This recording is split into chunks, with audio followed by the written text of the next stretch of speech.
super interesting panel discussion coming up.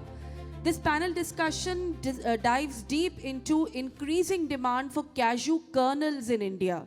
The session's chair is the director Vardhaman Cashew and Commodities Private Limited, Mr. Chetan Shah, a leader with deep expertise across our raw cashew sourcing, trade facilitation and market analysis, and he actively contributes to national industry dialogues, panels, and trade roundtables. Please put your hands up for Mr. Chetan Shah as he takes up the stage.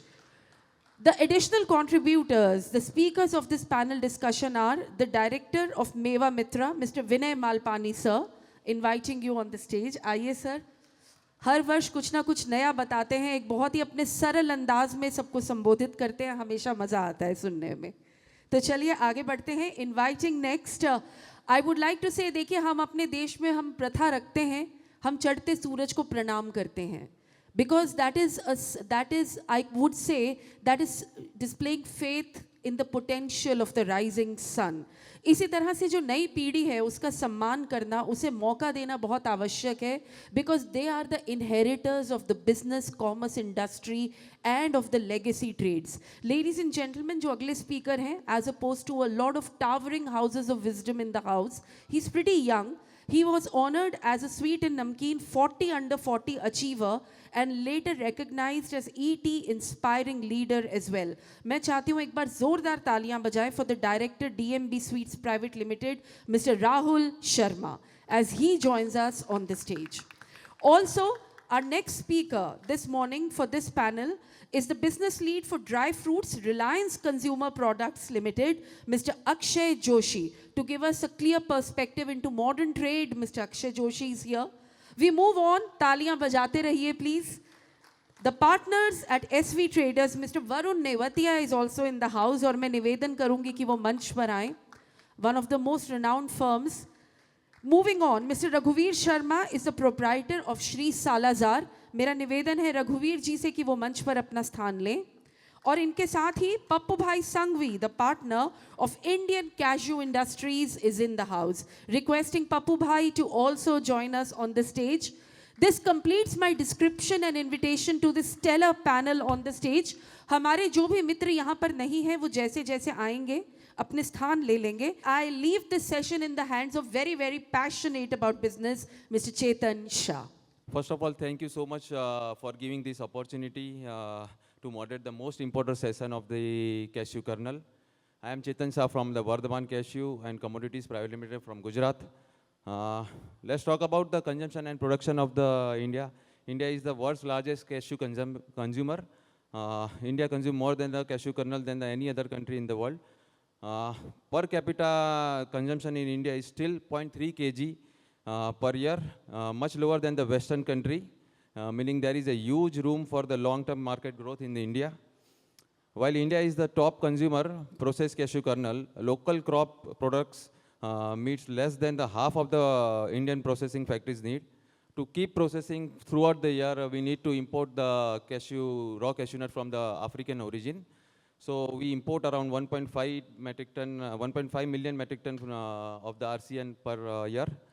Now, quickly moving to our speakers. Let's start with Vinay ji. Vinay ji from Meva Mitra, and he's a very good big trader from the general trade. So I'll ask you about the general trade. General trade current market share, how did it change after the COVID, sir?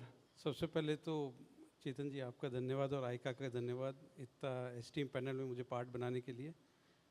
और general trade की मतलब Covid के बाद से क्या change हुई स्थिति, तो जनरल ट्रेड हमेशा से था, है और रहेगा. और अगर मैं बात करूं, अगर उसकी मार्केट शेयर के बारे में अगर अपन बात कर रहे हैं, एग्जैक्टली मार्केट शेयर, और ये जो मॉडर्न ट्रेड का ज़माना चल रहा है उसमें अभी आगे जीटी को क्या मॉडर्न ट्रेड ओवरटेक कर लेगा क्या इन फ्यूचर? नहीं, मॉडर्न ट्रेड तो ओवरटेक नहीं कर सकता, क्योंकि जीटी क्या हर जगह है, मौजूद है, देश के हर कोने के अंदर मौजूद है. छोटे से छोटा प्रांत हो, कस्बा हो, गांव हो, ढानी हो, वहाँ पे वो किराना वाला या उससे एसोसिएट लोग वहाँ पे मौजूद हैं.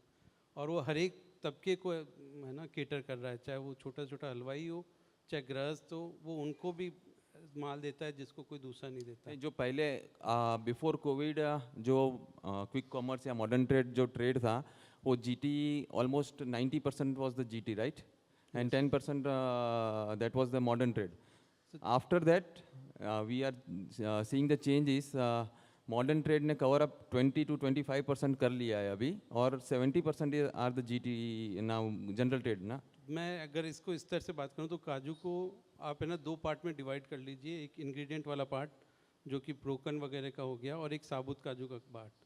तो मॉडर्न ट्रेड या क्यूकॉम और ई-कॉम ने डेफिनेटली जो होल्स काजू है, चाहे साबुत के जो अपन W320 W240 की बात करते हैं, उसमें मार्केट शेयर उसका बढ़ रहा है। पर इंग्रेडिएंट पार्ट जिसको आप normal hotel, restaurant, sweet makers, इन सब का पार्ट में, इसमें आज भी बड़ा होल्ड जीटी का है और काजू का लगभग directly indirectly 60 to 65% ingredient industry में जा रहा है, चाहे वो स्नैकिंग के रूप में जा रहा हो, चाहे ग्रेवी में जा रहा हो, चाहे मिठाई में जा रहा हो, किसी बार इसमें जीटी का मार्केट शेयर मोर देन 90% है, क्योंकि वो स्वीट मेकर्स को भी हर एक तरह की चीज़ दे रहा है और होटल वाले को भी दे रहा है, सबको दे रहा है। लेकिन होल्स में डेफिनेटली क्यूकॉम और ई-कॉम का काफ़ी बड़ा मार्केट शेयर बढ़ रहा है और आगे बढ़ता हुआ ही दिख रहा है। Okay okay, thank you so much. आपका क्या परसेप्शन है इसमें वरुण जी? पहले तो नमस्कार and thank you very much for आइका जिन्होंने क्या कहते हैं यहाँ पे मौका दिया हमको बोलने का। एंड मेरा परसेप्शन तो यही है कि जो जीटी है ना वो मॉडर्न ट्रेड और जीटी का जो डिफरेंस है, मॉडर्न ट्रेड ठीक है ग्रो कर रहा है पर मॉडर्न ट्रेड में जो क्वांटिटी है ना वो उतना बल्क नहीं है, दे बाय इन बल्क, पर वो बेचते तो मतलब क्वांटिटी में उतना नहीं है ना जितना जनरल ट्रेड वाले बेचते हैं। जनरल ट्रेड में जो कस्टमर आएगा वो क्वांटिटी में बाय करता है, देख के लेता है, सब कुछ करता है। तो मॉडर्न ट्रेड में तो एक ऑनलाइन वाला सिस्टम है, ना कुछ देखना है, वो सिर्फ फ़ोटो भी माल बिकता है ना। हाँ, और वो जिसने इंग्रेडिएंट्स वाला पार्ट जैसे विनय जी ने बोला है उनको खा के चेक करना है, कुछ भी देखना है, उसका कलर देखना है एंड एवरीथिंग। जो हमारा जनरल ट्रेड है वो फोकस्ड है कलर्स पे एंड ऑल, उसमें क्या क्वालिटी है क्या नहीं है। जनरल मॉडर्न ट्रेड वाले तो सिर्फ होल्स में ही फोकस कर रहे हैं और उनका जो पार्ट है it's a small packaging part. नहीं अभी मॉडर्न ट्रेड देखने जाए तो वो भी B2B सेगमेंट में काफ़ी ग्रो कर रहा है।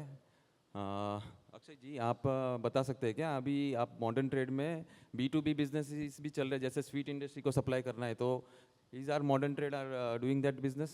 यहाँ पे थोड़ा सा मैं इसको डेफिनेशन को डिफाइन करता हूँ। One is modern retail which is organized, जो रिटेल पे काम करता है, और एक ऑर्गेनाइज इंस्टीट्यूशन है लाइक स्विगी और जोमेटो एंड ऑल, जो इंस्टीट्यूशन या इंग्रेडिएंट जैसे विनय जी ने बोला उसका B2B करता है। Exactly. ऑर्गेनाइज रिटेल इतना B2B सेगमेंट में नहीं है, except few proper B2B segment like we have our format metro cash and carry या आर कंपटीशन वॉलमार्ट, वो करते हैं B2B, but that is still not very big in ingredient, right?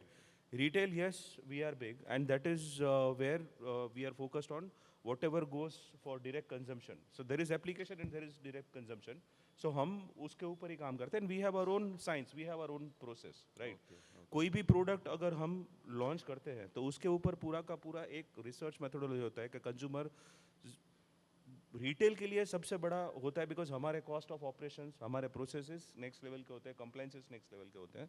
सो एक product launch करने के पहले पूरा एक एनालिसिस होता है कि ज़्यादातर लोग जो one of my earlier senior बोलते हैं कि आम जनता, आम जनता क्या खाती है, हम आम जनता के लिए काम करते हैं, और आम जनता आज की तारीख में भी ज़्यादातर 320 प्रीफर करती है, कुछ सिलेक्ट लोग हैं जो 240 प्रीफर करते हैं। So as organise retail, entire retail is first working towards that. Plus we have cost of warehouse operations, man power and all. So जो एक जीटी ऑफर कर सकता है कि कोई एक कस्टमर वॉक इन हुआ तो उसको अगर रेंज देखना है तो इमीडिएटली 320 के 3 ग्रेड में स्विच कर दिया, 240 चाहिए तो 240 के 3 ग्रेड के बीच में स्विच कर दिया। We don't offer that much range, we offer what most of the people want for home consumption. Thank you. Move on to Pappu bhai Sanghvi from the Indian cashew. Pappu bhai अभी ये जो रीजनल प्रोसेसिंग स्टार्ट हुआ है, हर एक जगह पे जो रीजनल प्रोसेसिंग बढ़ रहा है, हर एक स्टेट में, हर एक सिटी में, तो उससे जनरल ट्रेड में क्या उसके डिसएडवांटेज है और एडवांटेजेस है? जैसे आप पहले समझो जनरल ट्रेड वाले 1 महीने का स्टॉक रख रहे थे, या आपका जो भी सेल है पर डे का उसका 1 महीने का स्टॉकिंग रख रहे थे। उसके बाद अभी आप जस्ट इन टाइम में पहुंच गए, मतलब कल माल चाहिए तो कल का कल आप ऑर्डर करके रीजनल से मंगा सकते हैं, मतलब नियर बाय फैक्ट्रीज बहुत सारी हो गई है। तो उससे क्या फ़र्क पड़ा है आपका जनरल ट्रेड में? देखिए चेतन भाई, आपने जो बताया कि भाई अभी जो रीजनल प्रोसेसिंग यूनिट जो बढ़ रहे हैं, वो बात तो है कि अभी देखो कंज्यूमर सेंटर से जो अपने गुजरात, महाराष्ट्र, राजस्थान, दिल्ली, जहाँ पे भी अभी फैक्ट्रीज बहुत ओपन हो रही रीजनल में, तो वो होने से वहाँ पे जो जनरल ट्रेड में जो ट्रेडिंग करते हैं उनको मतलब ऐसा है कि जो पहले वो साउथ इंडिया से मैंगलोर, कोल्लम, पनरूटी जहाँ भी पकड़ लो आप, वहाँ से माल लाते थे, तो उनको 1 महीने का मतलब इन्वेंट्री 15-20 दिन या 1 महीने का उनको लगता था। अभी जैसे रीजनल ट्रेडिंग होने से उनको जनरल ट्रेड वालों को रीजनल ट्रेडिंग में, फॉर एग्जांपल मैं अहमदाबाद की बात करूं, एग्जांपल दे रहा हूं अभी आप, वहाँ से समझो कि आसपास में 3-4 घंटे के रेंज में सब जगह फैक्ट्रीज हैं। या डेफिनेटली गुजरात में बहुत सारी फैक्ट्री, बहुत सारी फैक्ट्रीज, गुजरात का एग्जांपल दे रहे हैं, ऐसा सब जगह काफ़ी भी है। सारी हो गई है। हाँ, तो उसके हिसाब से वहाँ पे वो बंदा जाके वहाँ पे क्वालिटी चेक करके, तुरंत वो क्वालिटी चेक करके जो ग्रेड चाहिए वो तुरंत ऑर्डर करके सेकेंड डे विथिन 24 उसको डिलीवरी मिलता है। तो रिस्क ऑफ एक्सपोजर आपका कम हो जाएगा। रिस्क ऑफ एक्सपोजर कम हो जाएगा, क्योंकि तेजी मंदी जो लगती है वो 1 महीने का स्टॉक रखता है, समझो 1000 डब्बा रख के बैठा है, कभी मंदी आई तो उसको मंदी की मार खानी पड़ेगी, बाहर से लाया है। अगर वो डेली टू डेली मतलब वीकली जो प्रोक्यूरमेंट चाहिए उसका, वो प्रोक्यूरमेंट वहाँ से लोकल से ले लेता है। मतलब अभी जो आप जैसे नियर बाय फेस्टिवल्स आ रहे हैं, रक्षाबंधन आ रही है, तो उसका सेल पहले क्या है हमें अगस्त फर्स्ट वीक से देखने को मिल जाता था। अभी क्या हो रहा है, रक्षाबंधन के 4 दिन पहले, 10 दिन पहले वैसे मिल रहा है हमें, मतलब डिमांड सप्लाई वैसे दिख रहा है, मतलब डिमांड उस टाइम पे हो रही है बिकॉज ऑफ रीजनल प्रोसेसिंग ना। नहीं, रीजनल प्रोसेसिंग होने से क्या है, पहले ऐसा था कि जो रीजनल प्रोसेसिंग 5-7 साल पहले नहीं था, बहुत कम मात्रा में था, पर अभी जो प्रोडक्शन इतना बढ़ चुका है कि पहले अपने को रक्षाबंधन की डिमांड के लिए खरीदी करनी थी जनरल ट्रेडर को, तो वो 1 महीने पहले समझो भाई अगस्त फर्स्ट वीक से शुरू, अगस्त या जुलाई एंडिंग से शुरू करता था। इस बार शायद रक्षाबंधन अगस्त 28 को है, तो शायद वो मतलब 1 महीने पहले खरीदी करते हैं, स्टॉक रखते हैं, फिर उसकी तैयारी करके फिर सेल करने की तैयारी करते हैं। पर अभी ऐसा रीजनल होने से उनको इतनी ज़रूरत नहीं पड़ती, वो सोचते हैं कि भाई रीजनल में ही जो फैक्ट्रीज है वहीं से अपने को 1 वीक में माल मिल जाएगा, तो वो खरीदी करेगा 15 अगस्त के बाद ही करेगा कि 28 तारीख को मैं इतने पैसा क्यों लगाऊं, और जब चाहिए स्टॉक मिल जाता है। एक बात। ओके। दूसरी बात है कि भाई उनको पैसा रोकना है तो वो वहाँ पे 1 महीने का पैसा रोकोगे, यहाँ 10 दिन में 5-7 दिन का वर्किंग कैपिटल उनको थोड़ा सपोर्ट मिल जाता है कि वर्किंग कम लगती है, तो उसके हिसाब से उनको ऐसा है कि भाई चलो कल का कल, आज अभी समझो अभी मैंगलोर से या अपने पनरूटी से या केरला साउथ इंडिया से जो मेन माल लेते हैं, तो ये जो अपना अभी रीजनल प्रोसेसिंग जो हो रहा है वो सब कंज्यूमर सेंटर्स में हो रहा है। तो कंज्यूमर सेंटर्स के आसपास होने से उनको कभी भी माल लेना है तो कहीं से भी तुरंत, मतलब समझो जो भी वहाँ से हमने 1000 डब्बा खरीदना है, उसमें हमको समझो जेके का डिमांड है, किसी को एलडब्ल्यू का डिमांड है, तो हमको वो स्टॉक लेके चलना पड़ता है। पर इधर समझो भाई कोई कस्टमर आया, भाई मेरे को 2-3 दिन के बाद खरीद के लाना है, मुझे जेके नहीं कम रेट में एलडब्ल्यू भी चाहिए, अपने वो रीजनल प्रोसेसिंग से कम रेट में एलडब्ल्यू भी तुरंत 20-30 फ़र्क में जो भी मिलता है वहाँ से लाके हम सप्लाई कर सकते हैं। और वो हम साउथ इंडिया के भरोसे रहते तो वो 15-20 दिन तक माल आना नहीं, 10 दिन तक मतलब आना नहीं। मेनली ट्रांसपोर्ट एक्सपेंस आप बचा लेते हैं। ट्रांसपोर्ट एक्सपेंसेस बढ़ जाता है, प्लस वहाँ पे अपना जो ताज़ा माल जो मिल जाता है, मतलब फ्रेश क्वालिटी जो है, फ्रेश जैसे तैयार होता है वो मिलते रहता है, ओके। तो उसका रिप्लेसमेंट रहता है उसमें। तो ये जीटी मार्केट के लिए रीजनल मार्केट बहुत अच्छा है, और जीटी वालों के लिए मतलब बहुत फ़ायदे कारक है। एक थोड़ा डिसएडवांटेज इसमें ऐसा है कि भाई दीपावली वगैरह में जब क्वांटिटी ज़्यादा चाहिए होता है तब उनके ऊपर डिपेंडेंट रहना पड़ता है, ओके, अदर रीजन्स के ऊपर। अदर रीजन से लेना ज़रूरी होता है। ऐसा भी है कि कुछ मतलब जैसे आपका अहमदाबाद हो गया या इनका लुधियाना हो गया या बेंगलोर हो गया, तो ऐसा भी है कई स्टेट में कि पर्टिकुलर सिटीज़ में उनको वही रीजन का माल चाहिए। जैसे अहमदाबाद वाले को कोई बहुत सारे ऐसे जनरल ट्रेडर वाले, उनको मैंगलोर का ही माल चाहिए, तो उसकी वजह से वो, ऐसा तो नहीं है कि रीजनल बिल्कुल बंद हो गया है, लेकिन हाँ थोड़ा कम हुआ है, लेकिन ये भी पॉसिबिलिटी है ना। वो पॉसिबिलिटी से देखिए, प्रीमियम क्वालिटी जो मैंगलोर बनाती है वो बनती नहीं है। गुजरात की फैक्ट्रीज या जो भी, मतलब गुजरात एग्जांपल दे रहा हूँ, महाराष्ट्र हो गया, जयपुर हो गया, वो सब जो जनरल इकोनॉमिक क्वालिटी ज़्यादा बना रहे हैं, क्योंकि उसकी खपत ज़्यादा है। अभी प्रीमियम जो है, प्रीमियम का परसेंटेज आप गिनने जाते हो तो गिफ्टिंग पैकिंग के लिए 10% का एक्चुअल मार्केट है। तो जो चाहिए उसके लिए वो स्टॉक कर लेता है, पर 90% जो स्टॉक के लिए वो पैसा लगता है वो बाद में लगेगा। तो प्रीमियम क्वालिटी के लिए वो 10% पैसा लगे के स्टॉक कर सकता है पहले से ही वो। तो रघुवीर जी अपने मैंगलोर से हैं, ब्रोकर है कैश्यू कर्नल और आरसीएन के। तो यही जो पप्पू भाई ने बोला अभी, जैसे प्रीमियम ग्रेड्स, अभी धीरे धीरे प्रीमियम ग्रेड्स में से सब लोग डाइवर्ट हो रहे हैं एवरेज ग्रेड्स में, कंजम्पशन एवरेज ग्रेड का बढ़ रहा है। तो उसमें आपका क्या परसेप्शन है? मतलब प्रीमियम ग्रेड्स अभी भी जीटी को ड्राइव कर रहा है, या अभी वो भी similar to modern trade average grading करके जीटी वैसे ही काम कर रहा है? मतलब कौन सा शेयर ज़्यादा है और कैसे ये अभी ड्राइव कर रहे हैं? नमस्कार, थैंक यू सो मच चाइका कि मुझे बोलने का मौका दिया है। इसमें देखिए कि एवरेज ग्रेड ड्राइव कर रहा है, ऐसा नहीं है कि प्रीमियम नहीं है। जिसको कस्टमर को जो प्रीमियम का टेस्ट है तो हमेशा प्रीमियम में जाएगा। और प्रजेंटली वही बात है कि एवरेज ग्रेड ज़्यादा मूव क्यों हो रहा है, उसके पीछे ये रीज़न है। एक तो देखो प्रोडक्शन डे टू डे बढ़ता जा रहा है, तो सबको इजी नहीं है कि मेंटेन करें कि सब प्रीमियम ग्रेड करें। दूसरा क्या होता है कि एक सिंगल ग्रेड क्वांटिटी मिलता है तो सेलर के लिए भी अच्छा रहता है, बायर के लिए भी सिंगल शॉट में बायर मिलता है। क्यों मिलता है? क्योंकि उनको एवरेज में प्राइस में थोड़ा रिड्यूस मिल जाता है और कंटिन्यू बायर को सेल मिल जाती है। और दूसरी क्या है, ट्रेडर्स को बार बार आना नहीं पड़ता है। प्रीमियम ग्रेड वाला ट्रेडर्स बहुत सारे होता है कि different origin different lot change होने से तो थोड़ा डिफरेंट क्वालिटीज इश्यूज आता है। तो इससे मेरा कहने का मतलब है कि अभी जो 5-10% जो प्रीमियम ग्रेड का कस्टमर्स है वो कस्टमर रहेगा, हर सिटी में रहेगा, ऐसी बात नहीं है।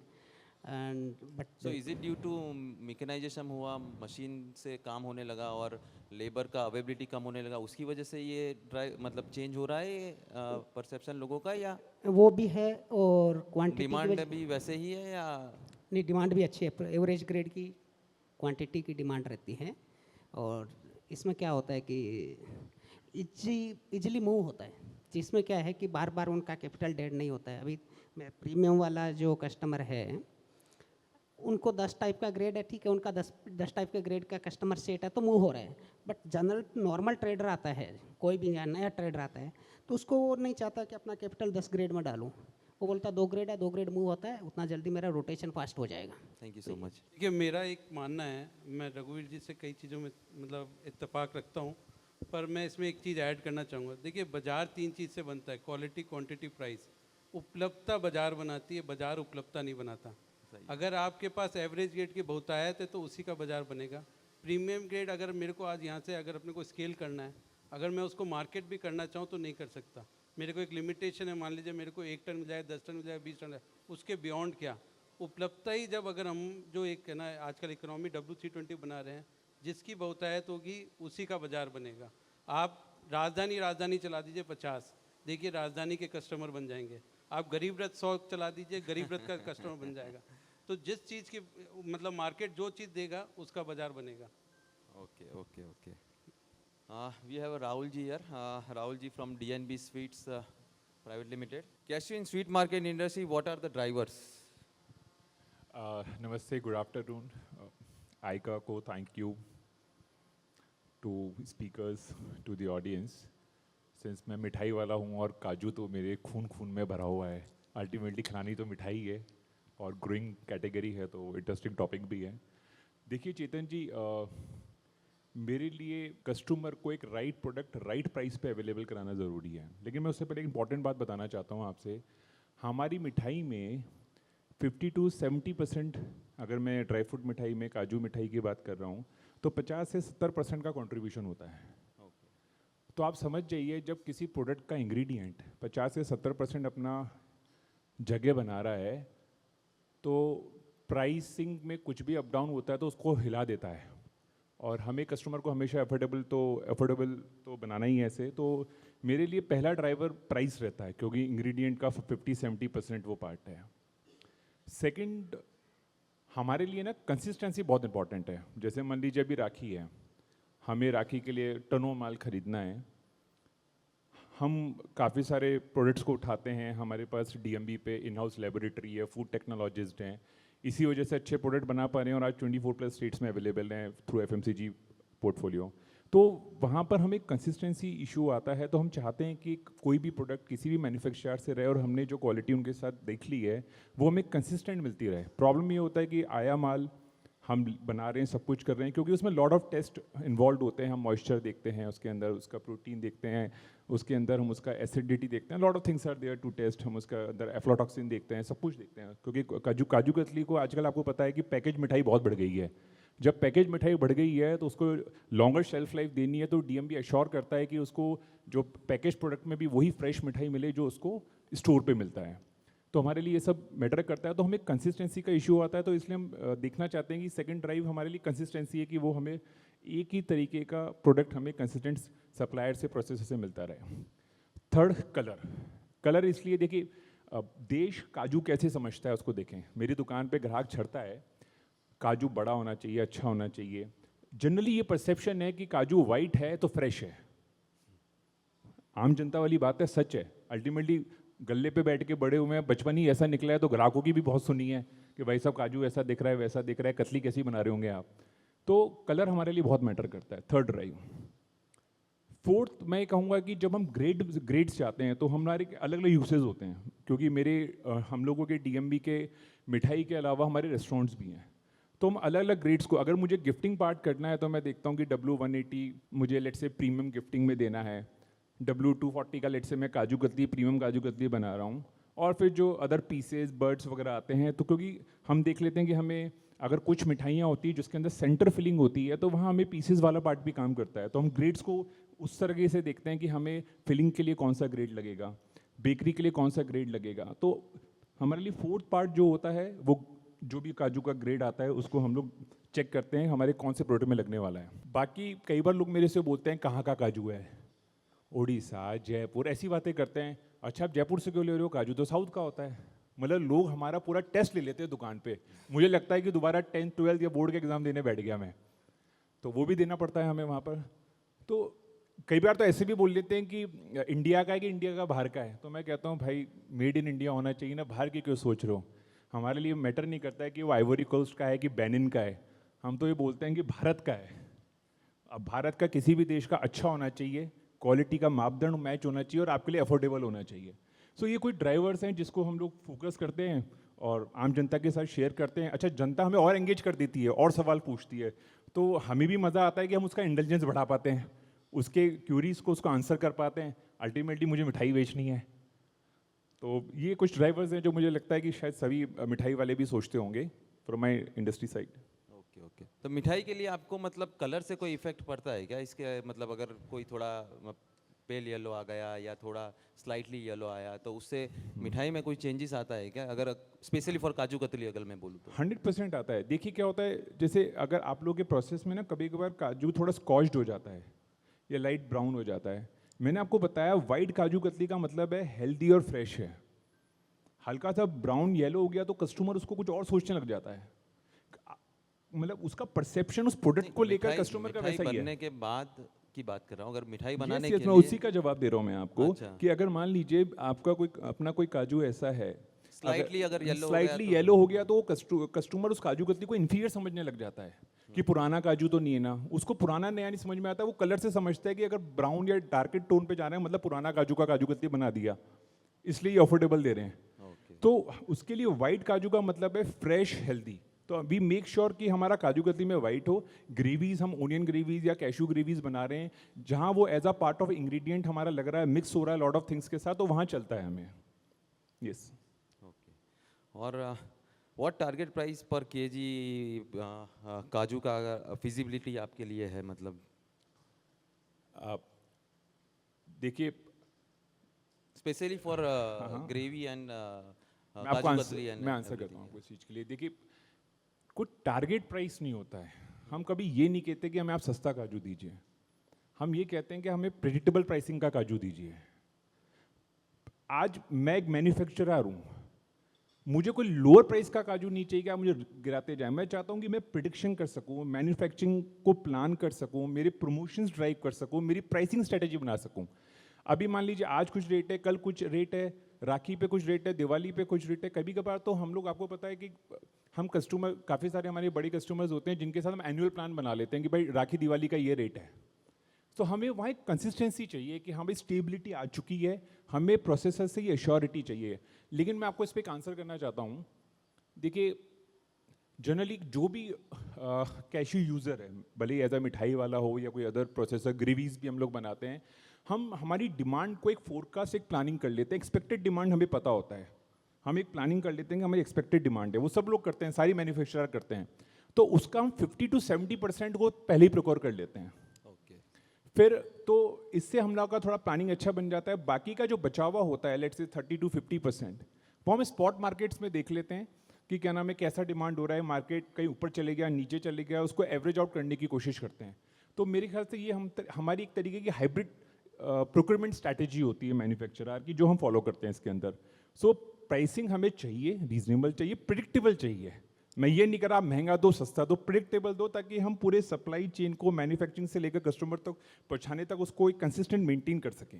ओके। एंड लास्ट क्वेश्चन आपके लिए कि would you adopt the ready to use the process input like cashew paste हो गया, कैश्यू पाउडर हो गया, जो आपकी मतलब प्रोसेसिंग टाइम और इक्विपमेंट कॉस्ट बचा सके? तो would you rather to transfer on that? मैं तो अगर कहूँगा, मैन्युफैक्चरर वो बना के आपको दे तो? मैं तो कहूँगा, अगर आप अपनी इस इंडस्ट्री में, कैश्यू इंडस्ट्री में वैल्यू एडिशन चाहते हैं, इस पे काम करना इमीडिएटली स्टार्ट कर दीजिए। आपके अलग अलग प्रकार के जो भी ग्रेड्स आ रहे हैं, उसमें R&D करके प्रोडक्ट डेवलपमेंट स्टार्ट कर दीजिए। आपका ईयर राउंड इंडस्ट्रियल यूज़ बन जाएगा।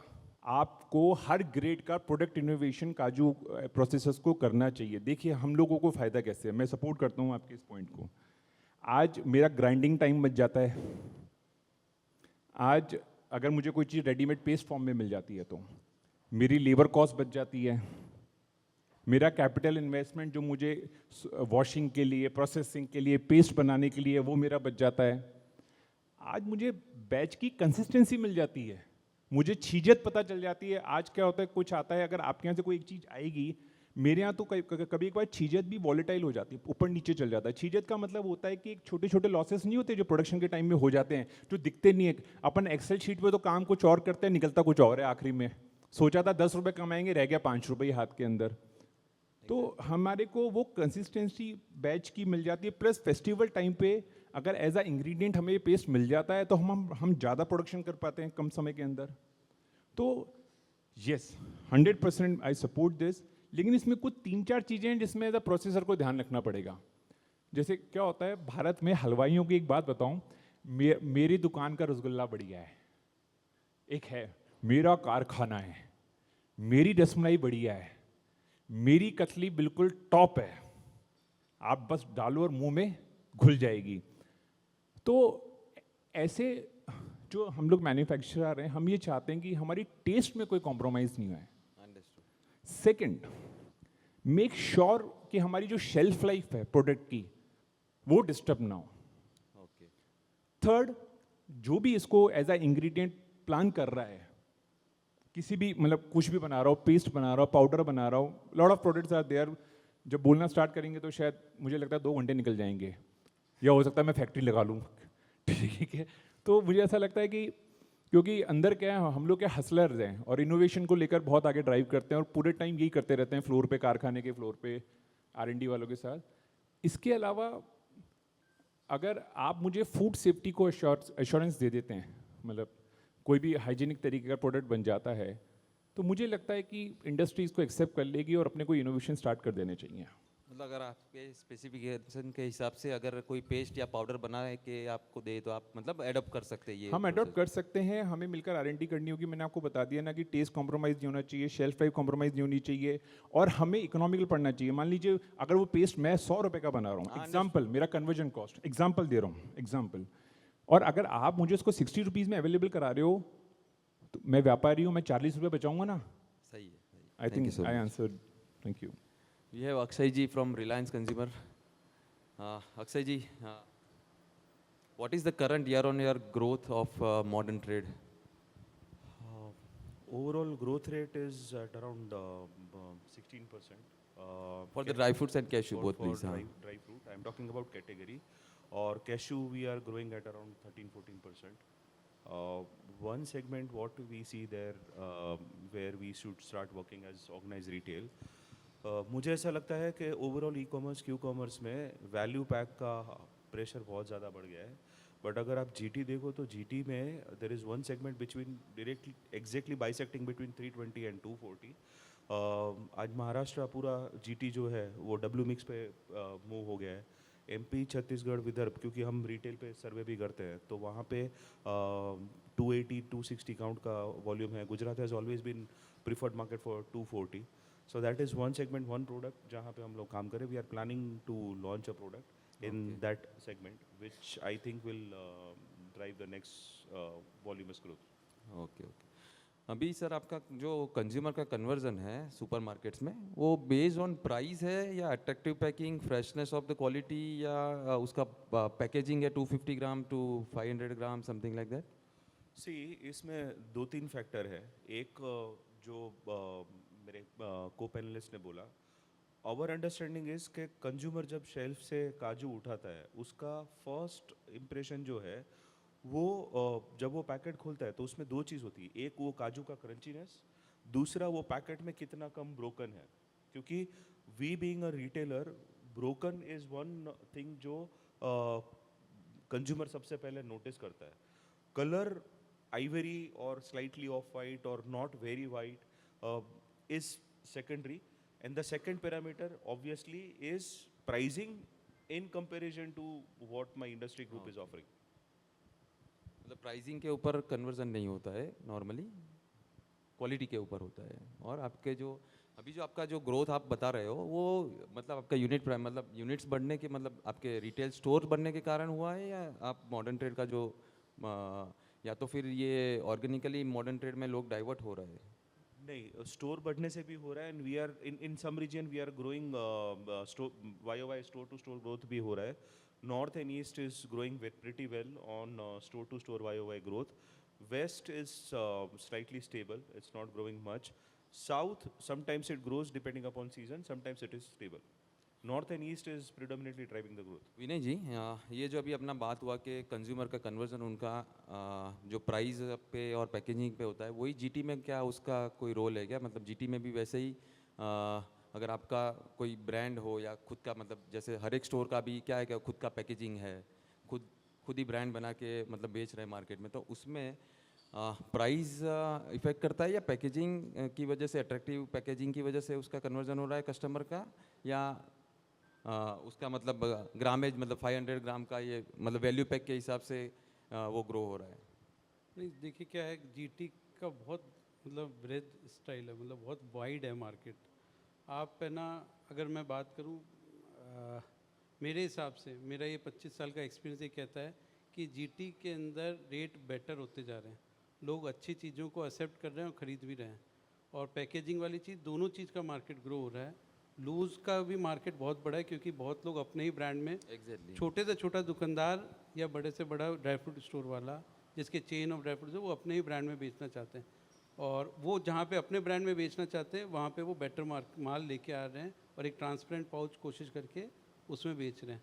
और नॉर्मल जो है क्या है, आप कई जीटी के अंदर भी बहुत से दुकानदारों के खुद के अपने ब्रांड्स हैं जिसने अपना अच्छा मार्केट बनाया हुआ है और दोनों चीज़ चल रही है.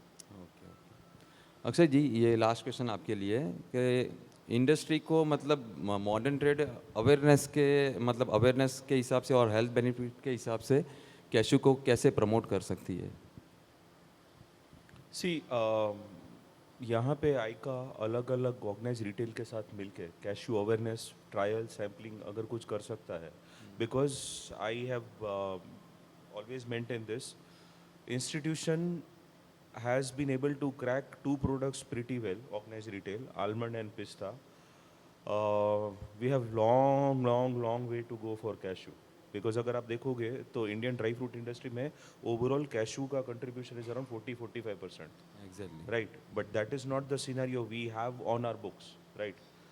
I think ICA as a body should think on it. Some representative of the body should target and meet the respective heads of retail and plan a year-round program on certain products in particular season certain kind of new SKUs and they should also drive it through trials जहाँ पे वो consumer को engage करे और बादाम पे इतना ज़्यादा फोकस है उसको अगर कैशू पे लाते हैं सो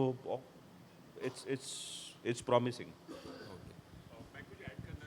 I would like to add something, if you allow, Chetan. Yeah, definitely, sure. Thanks, आपने बिल्कुल वेल सेड आपने जो कहा।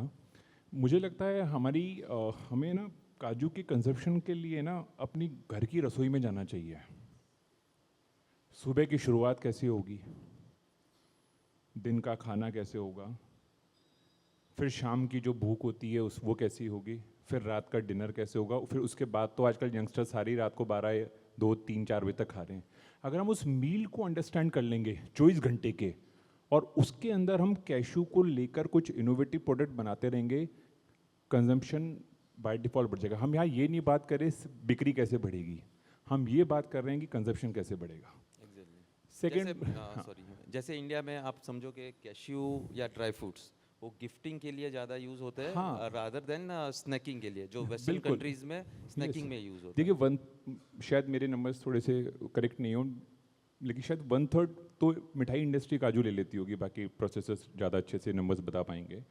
और गिफ्टिंग ऑफ कोर्स उसमें पार्ट है, फिर बाकी अदर ग्रेवीज और अगर अपन ब्रेकअप पे जाएंगे तो वो सब है। तो गिफ्टिंग और मिठाई के अलावा भी अगर हम उनको घर की रसोई के मेन्यू के हिसाब से, जब अपना ईटिंग हैबिट के हिसाब से अपन जाएंगे और वहाँ हम इनोवेशन करते रहेंगे, प्रोडक्ट बनाएंगे, तो कंजप्शन ड्राइव हो जाएगी। और इसके लिए बहुत सारी, जैसे आलमंड हुआ, पिस्ताचियो हुआ, आपने देखा क्रैनबेरीज भी जो हैं, बहुत सारी इस तरीके की चीज़ें कोशिश करिए। ऑफकोर्स गुलाब जामुन के बीच में क्रैनबेरी कोई नहीं पसंद करेगा, उसके लिए हम रेलेवेंट अदर प्रोडक्ट बनाना पड़ेगा। एक मैं ऐड और करना चाहूँगा पॉइंट, आपने मेरे से कलर की बात पूछी थी। देखिए चांदी का वर्क बहुत महंगा हो गया है, बहुत महंगा हो गया, तो सभी मिठाई वालों ने इंडिया में क्या करा, अपनी काजू कतली को विथ वर्क और विदाउट वर्क 2 तरीके का काजू कतली ऑफर कर दिए कस्टमर को। तो उसमें क्या होता है कि ऑफकोर्स जब बिना वर्क की काजू कतली होगी तो वाइटनेस ज़्यादा चाहिए होगी, डेफिनेटली उसमें तो transfer ऑफकोर्स वो रहेगा। प्रेफर होगा। प्लस मेरा ये मानना है कि किसी भी इंडस्ट्री के अंदर क्या होता है, एक कोर होता है, एक मोर होता है। अभी मिठाई में क्या होता है कि भाई मिठाई हम लोग बना रहे हैं डीएमबी, तो हमारा कतली में या ड्राई फ्रूट की मिठाई में होता है। आप लोग की इंडस्ट्री में अपनी इंडस्ट्री है काजू की भी, क्योंकि हम सब जुड़े हुए हैं, इसका पार्ट है, तो हमें कोर और मोर पे भी फोकस करना है। तो जो ऐसे प्रोडक्ट्स जो थे जो ज़्यादा बड़ी क्वांटिटी में आगे नहीं बढ़े, उस पे भी इनोवेशन करके हमें उसको और आगे बढ़ाना है।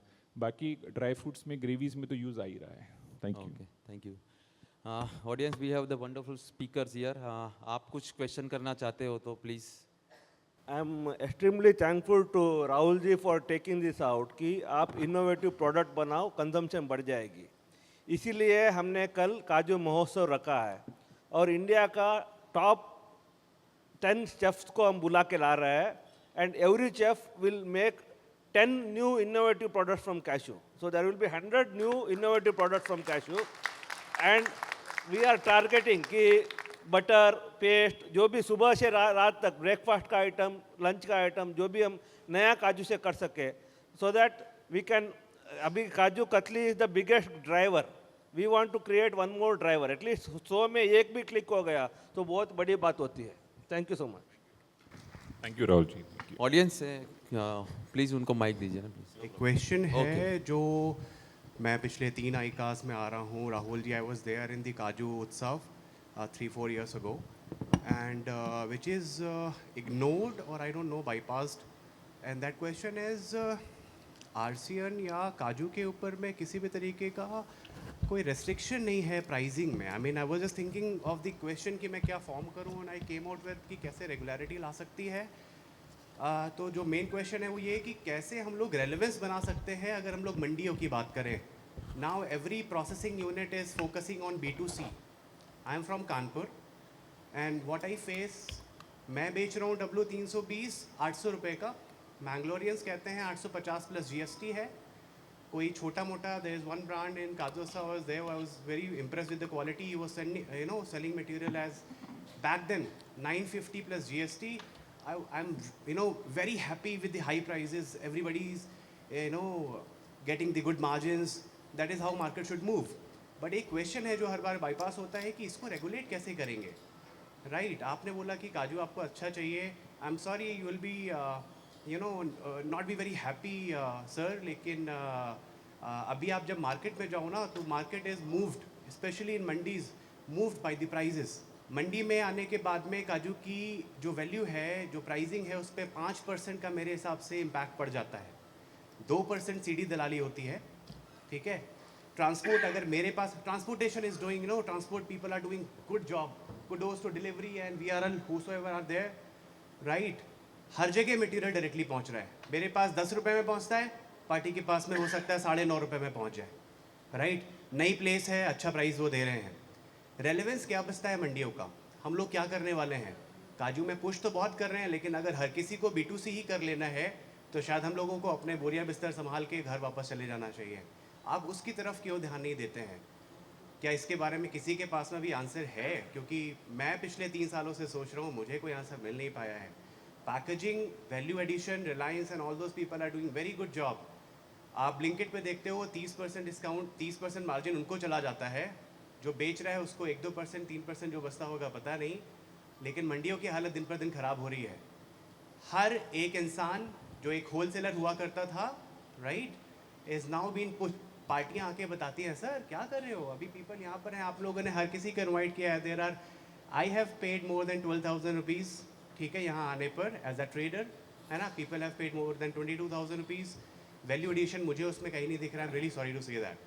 क्या इसमें से, क्या आप लोग जितने भी लोग यहाँ बैठे हुए हैं इसके बारे में कुछ कमेंट करना चाहेंगे? थैंक यू सो मच, बहुत अच्छा सवाल है आपका, और बहुत अंदर से आया हुआ सवाल है। सर तो पहले तो तालियां होनी चाहिए इतने अच्छे सवाल के लिए। जी, और मालपानी सर, मैं निवेदन करूंगी कि इसी से जुड़ा एक सवाल स्क्रीन पर भी है जो किसी और ने भी किया है, जो आप ऊपर वाला सवाल देखें स्लाइडों पे, तो आप इन दोनों सवालों का मैं पैनल से निवेदन करूंगी कि मिल के एक निष्कर्ष दे दें। देखिए, यहाँ पे जो स्क्रीन पे भी सवाल है वो भी यही कह रहा है कि क्या GT का रिलेवेंस ख़त्म हो जाएगा अगर बड़ी कंपनियाँ रिवर्स करती है तो। आपसे मैं एक छोटा सा निवेदन, मैं बड़ी बात नहीं कर रहा हूँ, लेकिन आप जयपुर आए हुए हैं, आप कुकरखेड़ा मंडी एक बार मेरे स्टोर पे ज़रूर जाइए। मैं भी आप ही की तरह होलसेलर हूँ, ट्रेडर हूँ मैं। आप वहाँ पे देखेंगे, देखिए हम लोग GT वाले बड़ी जो आपका कहने का मतलब है, अगर फैक्ट्री वाला डायरेक्टली 10 किलो माल भी दे रहा है तो हमारा रिलेवेंस क्या रह जाएगा? सब नहीं दे सकता, नहीं दे सकता। कुछ एक पार्ट को दे सकता है, वो लोग बड़े कॉर्पोरेट्स को दे दें, बड़े जो भी मतलब गांव के अंदर दे दें। कि इंडिया इतना बड़ा है, हर जगह वो रीच नहीं पहुंच सकती। आपके कॉलोनी वाले दुकानदार तक वो नहीं पहुंच सकता, या आप और किसी मिठाई वाले तक भी जाना चाहते हैं तो बहुत सारे इश्यूज़ हैं। पेमेंट का है, क्वालिटी का है, माल आगे पीछे, ये वो लेन देन, मतलब काटना, सब कुछ होता है। वो थोड़े दिन करके वो छूट जाता है। हम अपने आप को कहते हैं 800 रुपये से लेके 950 रुपये, आपने बताया W320 बिक रहा है, 950 वाला भी बेच रहा है और 800 वाला भी बेच रहा है। आपके ग्राहक तक उस तक की बात पहुंचनी चाहिए। आप वहाँ पे अगर मेरे यहाँ अगर कभी स्टोर पे आएंगे, हमने पूरा सिस्टम बनाया हुआ है। आप अंदर घुसेंगे, आपको कम से कम 200-250 तरह के वैरायटी दिखेंगे। ग्राहक आता है, 5 मिनट में उसकी बाइंग ख़त्म हो जाती है अगर उसके 3 सवाल के उसके जवाब है तो। उसको क्या चाहिए, क्यों चाहिए और किसके लिए चाहिए। अगर 3 सवाल हैं तो 5 मिनट उसका हो जाएगा। आपको W320 के कम से कम 20 वैरायटी हैं, W180 के 20 वैरायटी हैं, वो अपने आप सेलेक्ट करता है। और सब कुछ फिक्स रेट है, जैसे कपड़े की दुकान पे होती है। और मैं ईयर ऑन ईयर ग्रो कर रहा हूँ इस मामले के अंदर। अपने से ख़रीदने वाला जनरेशन बदल गया है। हम धोती कुर्ते के अंदर बैठ कर के काम चालू किए और अब जेंजी आ गया है, उसको फिक्स रेट चाहिए, अच्छे से ट्रांसपेरेंट तरीके का मॉडल चाहिए खरीदने के लिए। हम उसको कई स्टार्टअप के बच्चे आते हैं, तुरंत 2 मिनट में ख़रीद करके चले जाते हैं, और वो सेगमेंट बढ़ रहा है। हम दिखा करके एकदम क्लियर तरीके से बेचेंगे तो हमारा से कोई नहीं जीत सकता। हम रिलेशनशिप के ऊपर एक एक जने से जुड़े हुए हैं।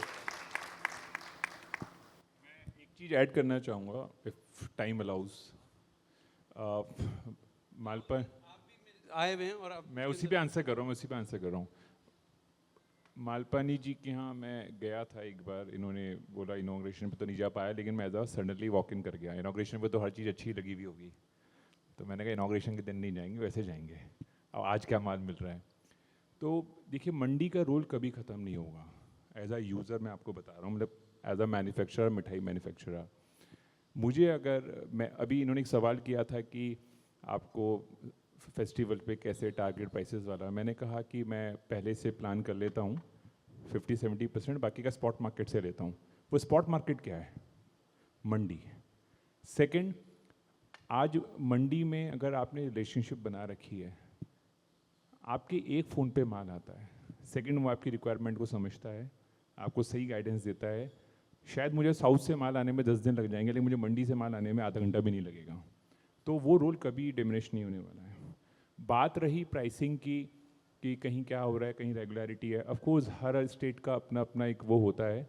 अब ये एजुकेट आपको कस्टमर को करना पड़ेगा। जब मैं इनके यहाँ वॉक इन करा तो इन्होंने बोला कि कुछ 2-3 चीज़ें हमें क्लियर चाहिए होती है, तो मैंने उसी वे में, इन्होंने मुझसे पूछा नहीं, मैंने पहले बोल दिया मेरे 4 सवाल हैं, मुझे वही इन 4 के आंसर हो वही काजू दिखाना, मुझे और काजू नहीं देखने हैं, मेरी 4 रिक्वायरमेंट है। तो यहाँ बैठे बैठे वो मुझे नियर मंडी में मिल गया, उसके लिए मुझे फ्लाई करके नीचे नहीं जाना पड़ा। लेकिन कहीं ना कहीं मंडियों को भी इवॉल्व होना पड़ेगा।